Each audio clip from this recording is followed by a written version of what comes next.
we can somehow, even though we're a tiny, tiny little island, influence the situation around us and bring peace and prosperity to everybody around us.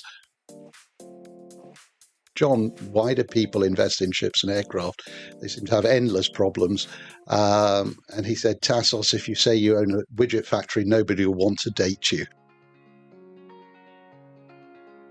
I'm Farah Shammas. Welcome to Hotel Talk. We hope you enjoy listening to this friendly conversation between people connected by real life in hotels. Hello, everyone, and welcome back to another episode of Hotel Talk. Today, I'm really excited to have with us Tasos Michael, who is the Executive Chairman and CEO, I believe, of Cyprus Airways, which many of you guys know.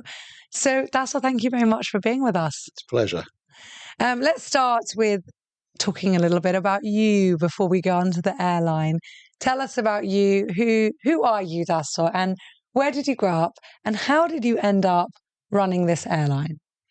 So I'm born in the UK in the Greek village of Hampstead in North London.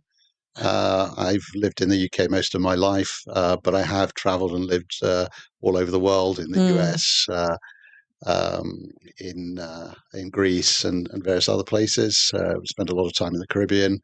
I trained as a lawyer in the UK, specialising in asset finance and worked in shipping and aviation for many, many years. And then one morning at about 3 a.m, decided I could probably get into as much mischief as my clients, and decided to throw in the towel and go into the commercial world. I helped set up 4 airlines, and I've run a number of aircraft leasing platforms around the world. And by default, found myself in Cyprus Airways. I was invited to join the board, and then we realized we needed to make some changes, and I was invited to take on the role of CEO. And I have to say, it's been a baptism of fire. You have to sometimes think before you wish. But it's a challenging role. It's an interesting role. Of course, it's a historical brand on the island. And I used to deal with the airline as a lawyer and as a lessor many, many years ago. Of course, it's not a state-owned airline now, and so the culture has to move towards a more commercial operation. And I hope that we're slowly getting there and doing that. Certainly, there are great efforts on the part of the management to change the outlook of the airline. We're expanding. We're changing systems. We have a new website, for example, which we spent a lot of money to develop. We've got a lot of systems. We're using a lot of AI, which is interesting. And we're bringing in new aircraft, which is a little bit of a challenge at the moment with the supply chain issues. Aircraft are not being delivered in a time that was promised, and I think a lot have been taken out of the market, haven't they? A lot have been taken out of the market, and of course, we had the remnants of COVID, so there are supply chain issues. There's a lot of demand, and just not enough aircraft coming into the marketplace. But that said, we're hoping to have by January next year at least 7 aircraft in our fleet, and possibly a few more. And we're trying to concentrate on certain routes where we feel that there is demand and a need. We're not a low-cost carrier. That's the first myth that I would like to disperse, because we're just not. If you have a look at the website, you'll see the seating on the aircraft. You'll see that we have a proper business class. In fact, some say we've got the best short-haul business class in Europe. We have proper seats, business class seats, reclining seats. And we're trying to improve the service day by day.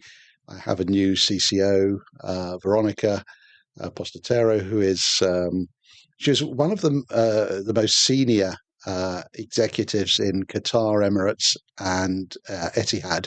The first female members of various initiatives at those airlines. And she's my right hand and my left hand, I would say. I don't know what I'd do without her. And she's been doing an excellent job in bringing in that sort of culture into the airline, where the quality and the efficiency is paramount. Of course, you can't do everything in day one. She joined around about the same time that I did. So in the few months that we've been there, I hope things have started to change, but it's a process. Because it's not long. I mean, we're going to mid 2024, and you were only there from August, weren't you? Well, I joined the board. And at that time, I was starstruck by the idea of 2 days in the sun every couple of months. But sort of 9 trips later, I'm sure you didn't see much sun. Yes. I think I was sold a bit of a story there, but it's fine. I mean, as I say, I enjoy the challenge. It's definitely a challenge. But having worked with airlines all over the world, I mean, I worked with McKinsey, for example, and traveled all over the world seeing airline clients, and through my leasing business, dealt with most of the major airlines in the world. So, my biggest customer is Singapore Airlines at about $2 billion of aircraft with them. So, you see how those airlines operated. You see the attention to detail, and of course, you can't repeat everything. It's a much smaller airline, but at the same time, you try and import as much of that whatever you can, and the principles. Yeah, you want to provide a quality product. So I'm hoping that when people want to travel to the island, and they're staying in beautiful hotels like this, and the Amara and some of the other nice properties on the island, that they would choose us over some of the competition, because they can bring their bags, and they will travel with a decent seat pitch, and be treated in a particular way on board. And hopefully that's going to be a differentiating factor. We're also the only large or larger airline based on the island. Of course, I'd like to see more support from government here and from the airport. We get no concessions at all. We get no privileged treatment. In fact, it's a negative for us to be here. We actually pay more. I'd throw out that if I was thinking of my business hat on, we'd domicile the airline somewhere else. But of course, we don't want to do that. And as a Greek, I wouldn't want to do that. Yeah, and then there's the whole name and the irony, which, you could do it, but you'd be Cyprus Airways, but then based in, I don't know, Vienna or something. Yeah. Yes. Yeah. Well, the thing is, it's up to the government here. It's up to the airport authority. Our airport is as expensive to operate to and from as Gatwick Airport, I've been told. We get, I think, about 200,000 German tourists a year. Mallorca gets 4.3 million. We need to look at why they're not coming here. What is the reason? Why are people going elsewhere? We had this, didn't we? We were on the same panel a few months ago, and we were talking specifically about this with one of the panelists. Yeah, and I think it needs to change. Cyprus isn't a low-cost jurisdiction anymore. It's got a lot more expensive, but a lot more value. A lot more. Well, I mean, there are quality properties now, and San Rafael is one of them, and but everything needs to change. It's got to start from your arrival at the airport. The taxi you get into needs to be clean. Taxi driver needs to turn his meter on, things need to be run in a very professional and in a very fair way, because that's how they're run elsewhere. And if you give clients a choice, they will go elsewhere if they are not getting the service and the quality here. And it's important that we adapt. Now we're strategically placed. One of the first articles that I ever wrote, disseminated to the world, was I joined a law firm, and they said, "Well, you need to introduce yourself to our clients." And I wrote an article called a Safe Place in the Near East. And it was about the island of Cyprus and why the shipping community were congregating here. And I think that title applies today. We are still the safe haven in the Near East. We have so many conflicts around us. And yet here on the island, many, many different cultures, religions, nationalities mix together, do business together, live shoulder to shoulder with each other, and don't seem to have a problem. If you look at our airline, the tail has an olive branch on it, and hopefully the island is viewed as that sort of diplomatic location in the region where everybody can come together and find solutions to the endless problems that are around us. And that's my hope that we can somehow, even though we're a tiny little island, influence the situation around us and bring peace and prosperity to everybody around us. And I think that's so important you've highlighted that, because we are this safe haven. And unfortunately, because there are so many conflicts always going on around us, many people, and we talk about the Germans now, many other, might be the British, Northern European, they connect us if they see on the news, a fighter plane left from Akrotiri or from the bases in Cyprus. Cyprus is part of a Middle Eastern war, and we aren't. We're always I think fine and safe here. It's less of an issue than it used to be. I remember the first Gulf War, and I was working for a tour operator as his external advisor, and he had an airline called Ambassador Airways, and we were flying to Cyprus, and our business was decimated at the time because any hint of a conflict and nobody wanted to travel. But now, I hear there's a coup somewhere, and then a week later a friend will send me a note to say I'm sitting on the beach in the very place where the coup happened a week before.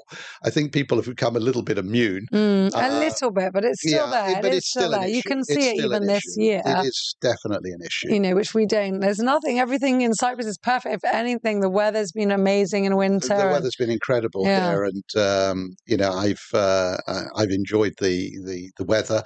What surprises me is that there was no winter, and why do people all try to come in July and August when actually November was in the high 20s, and even early months of the new year have been stunning. I mean, most people coming here would be happy to swim and sit on the beach, even though the locals might be saying it's cold at 25 degrees. But it's been, and also the island is so green. I always say that, like January, February, March, it's the nicest April. Time. Yes. It's the nicest time. It's so green. It's the best time to explore, do hikes, and just appreciate nature. Absolutely. And it dries up in the summer, and yet that's when everybody comes. So, my hope is that we'll have more conferences on the islands and more trade shows on the island. Well, you can see St. Raphael's Day. We had to swim through all the delegates from a conference. There's lots of conferences going on. There are, and it's a good location for conferences because there are lots of hotels and there are the facilities, and we're close to a lot of different international. So what was it about airlines that intrigued you? Well, I have to quote my old boss. Because at that time I asked him, I said, John, why do people invest in ships and aircraft? They seem to have endless problems. And he said, Tasos, if you say you own a widget factory, nobody will want to date you. If you say, I'm a ship owner, I run an airline, you'll be very, very popular. I remember when I was studying, a lecturer said something similar for hotels. He was like, why do people invest in hotels? He's like, yeah, you can make money, but logically, the amount of money you need to put in, you can make a lot more in another business. Absolutely. And he was like, so why do people do it? And everybody stayed there and he's like, because it's the best place to do your business. You can say to someone, oh, come to my hotel, I'll entertain you, I'll throw a party, or and it's a big asset that people can actually see. He's like, they can't see if you've got a factory in middle of nowhere. I can't describe the feeling of going to take delivery of a brand new airplane or a cruise ship or even a cargo vessel.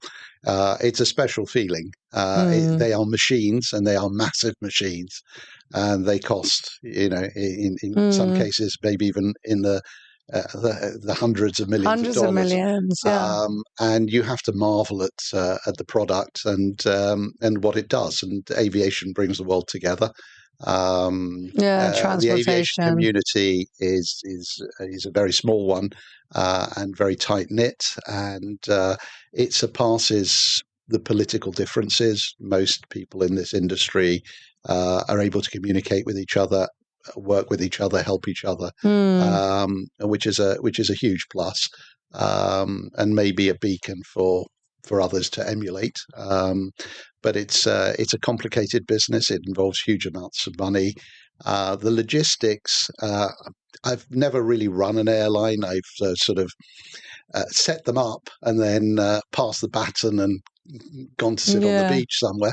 I can't begin to tell you the complexities of running an airline. It's a 24-hour a day business. Then a bird flies into your engine in Zurich last week, and you have all of the disruptions from that. And, I do sympathize with the passengers. I'm one of those passengers flown millions of miles, and you hate being late and you hate being delayed. But at the same time, things do happen. Things do happen. And, bird strikes are a very common occurrence.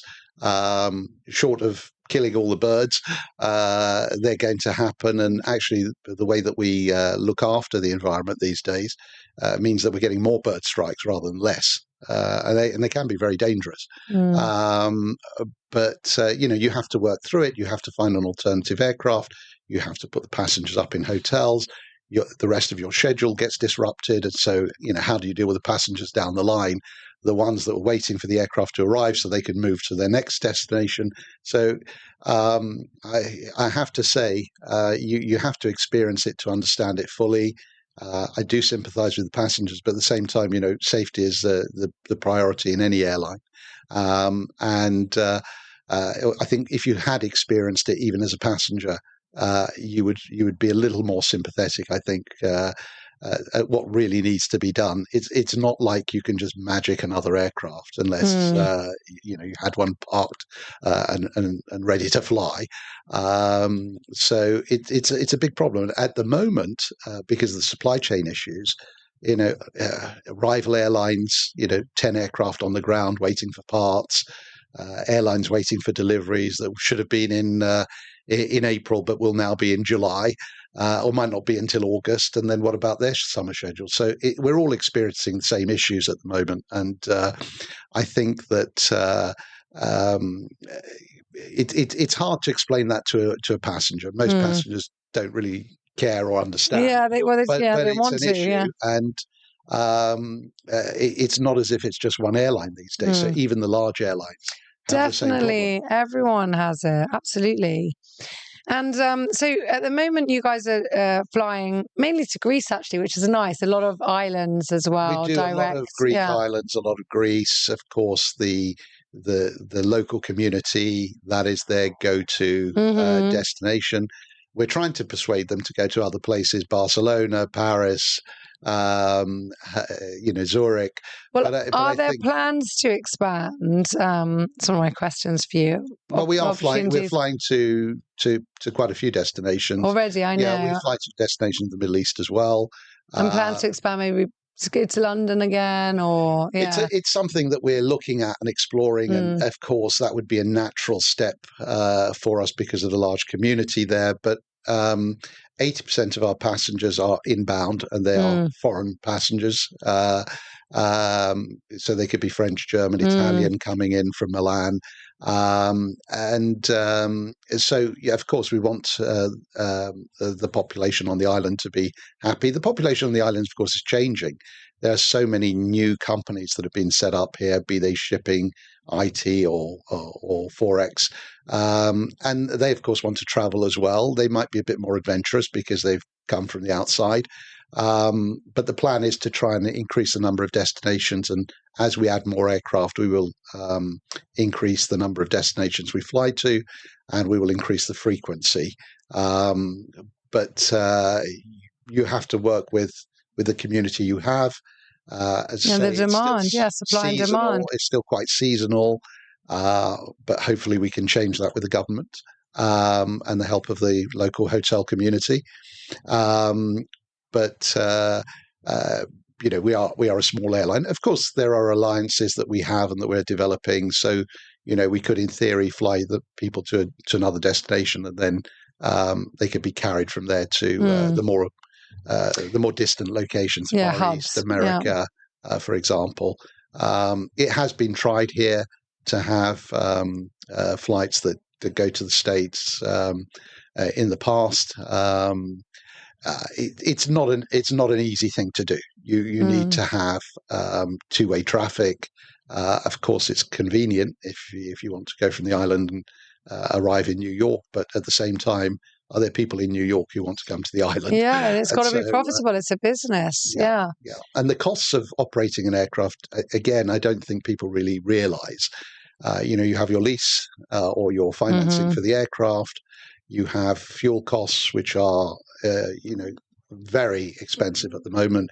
Insurance, which is going up because of all the problems in the insurance market.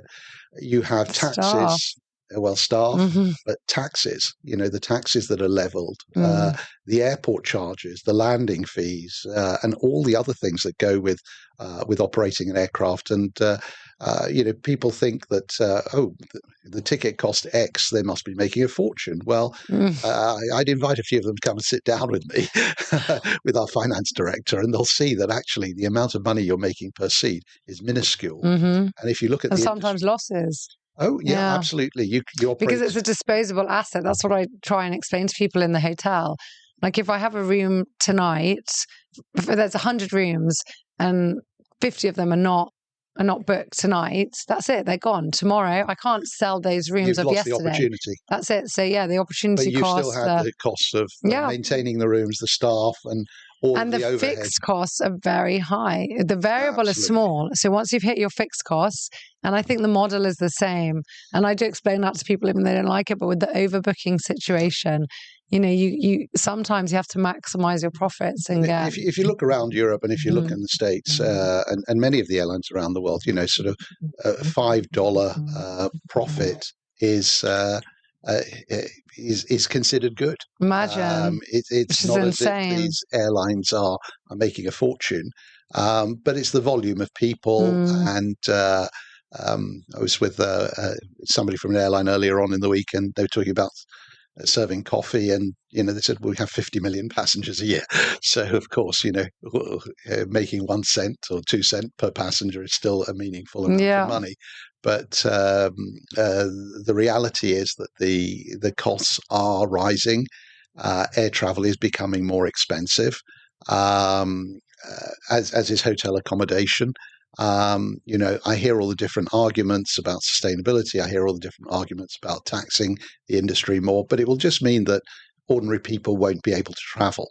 And that pains me. I want us to be able to travel. I don't want it to be a privilege for very few people. To regress in that way. Whilst I might not be a huge fan of traveling on a low-cost airline, I respect the low-cost airlines. They do a fantastic job. They're run with military precision. They save every penny, every cent, to be able to offer passengers a cheap ticket. Of course, they have the same issues that we do with governments, and governments thinking, well, the way we will solve any problem is just by taxing the industry more. Which is not. But all it means is that the person that needs to go and see their child who's away studying won't be able to go. The student will struggle to come home during the holidays. People that need to go away for medical treatment will have additional problems, and that is a real problem for me. I want to be able to offer clients accessibility, the accessibility, and to be able to live their lives as we do, with some some hope and some ability to enjoy what is beyond the shore here. So what are you most proud of in the time that the short time that you've had, and what are your hopes? Let's end with positivity. Well, I'd say our team is coming together. I think they're starting to realize that there are other ways of doing things. Of course, it's always painful to change the culture and the way a business is run. But that said, we're in an international business. Years ago, I used to meet with a group in the 90s in the Hilton on a Friday evening for a drink, and they were talking about Cyprus joining the EU. And I would remind them that the first day, you have membership. All of half the factories are going to close down here. And they said, why? I said, because you're now going to be competing on an international stage. And it's the same with the airline. The fact is, we are competing on an international stage, and we need to adapt to be able to do that. But I have to say, I think the teams are coming together. I think the product is improving. It's a slow process. So I'll give you an example. We have two A220s, they're the most efficient and the greenest aircraft in the world. There is nothing of its size that can compare with it. But I want to move the seats 10 centimeters. Well, that takes a year and a half because of the paperwork, because of the regulations, getting everything in place. 10 centimeters to have more space or closer? Yeah. I want to move a seat away from a panel, so there's 10 centimeters more space in front. But just to move the seats on a new aircraft, the paperwork can take over a year. Because it's a new aircraft. And again, I don't think the public realize the level of regulation, the cost of components for an aircraft. You can't go down the road and have somebody stitch up some seat covers for you. You have to get seat covers that have been tested, even down to the color. Has to be approved. And because of that, it takes time. So, yes, I'd maybe like to change some things on some of the aircraft today. But because of the regulations, because of the paperwork, because of the supply chain, it may take a year. Yeah. Wow. So even small and what might appear mundane things take a long time to achieve. But we will get there. So you need a really long. You've got to have a horizon for when you're going to do these things, and you've got to plan for them. Of course, everything is in motion, but whilst I'd love to have it at the beginning of this season, it might not be possible until next season. Mm-hmm. So yeah, understandable. So tell me, what's your favorite quote? I ask everybody this, and I love hearing all the different answers. Oh dear. And I think it was Onassis that said, always borrow as much money as you can, always pay your debts on time, and always have a suntan, which I think is probably the most appropriate for here. I like that. That's a good one, especially for, this subject matter. Yes. There you go. Okay, now, you don't know about this. This is a bonus question. Oh, dear. So everybody at Cinema Farah Resort and Marina, all our team, get to ask a question and put it into this crystal bowl, and you get to pick one out. I'll read it to you. Have a I'm hoping we've run out of time here. But No. And then there's sometimes very easy and sometimes deeper. Okay. Who is this? This is from Stavros on our maintenance. What is the secret for happiness? That's quite a deep one. The previous episode I did was, what's your favorite color? They got an easy one. You've got a deep. I once said this at a board meeting. If you're having a very, very bad day, and no matter what it is, go down to the local cancer clinic and walk through a ward. Oh. And I think when you come out the other side, you'll realise that unless it's a health issue, probably the problem is solvable. And you realise how lucky you are. Absolutely. Yeah. Gratitude. It's a big thing for happiness. We're blessed. Yeah, just to appreciate every day that we're healthy. And yeah, I couldn't agree more. Well, Tasos, thank you so much for your time. Thank you for being part of Hotel Talk Journey. And we can't wait to see everything that's happening with Cyprus Airways. I'm hoping to travel with you guys soon. With pleasure. And I look forward to seeing everything that's going to come about and grow and flourish and move the airline that we've all grown up with. I know it's a different airline now technically, but for us the name carries so much meaning. We're hoping, we are a flying advert for the island. Yeah. And I remind ministers in our government about this, that we are flying, we're a flying billboard. We are an advertisement for the island. And the first impression is, of course, the airline on which the traveller arrives at the destination. And we hope that Cyprus becomes, as I say, a beacon of hope in the region, and that we are part of that process. Absolutely, I hope so too. Is the Mouflon logo ever coming back? We all remember. It's on the engine cowlings, and we may surprise you. We may surprise you with one of our future. The olive branch is nice, but that logo, everybody loves so many happy memories, and maybe adapt it and bring it back. We love it. Bring back the Mouflon. We'll be there with Picards. No, all the best. Thank you once again. Thank you for having me. And have a lovely day. Thank you. We hope that you're enjoying Hotel Talk, and I'd like to remind you guys, please, to click that subscribe button. It helps us more than you may realize, and any likes or comments that you can give us on any platform would be highly appreciated, because it helps us get heard and more exposure. Don't forget to hop along to St. Raphael Resorts and Marinas website. Join us on our journey with our Seahorse Club, where you can get exclusive offers and so much more. Or you can email our team directly, quoting Hotel Talk, to receive an exclusive discount on your next stay with us in Limassol, Cyprus. We'll see you all soon, and feedback is more than welcome. Thank you for being part of this journey.